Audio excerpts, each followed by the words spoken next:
Tinaguri ang Infinite Stairway to Heaven. Hahamunin ka ng tila 1 to sawang akyatan. Sobrang mahirap siya kasi pure assault and unli hagdanan pala siya. Isa ito sa pinakamataas na bundok sa Luzon, Mount Amuyao.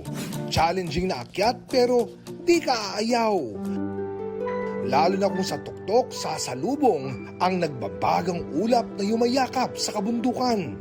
Akala namin walang sunrise kasi sobrang lamig, sobrang ganda niya. Sulit yung pagod namin during the hike. Best view comes after the hardest climb.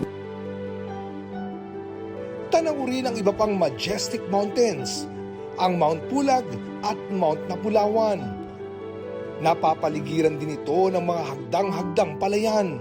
Ipinagmamalaki din ito ang rich biodiversity o mayamang saribuhay, hitik sa mossy forest, pine trees, orchids at endemic species ng ibon.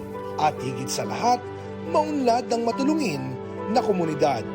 Sila yung mag-guide sa'yo papunta kung saan yung water source. May mga locals din na ina-assist yung mga ibang hikers na pababa na.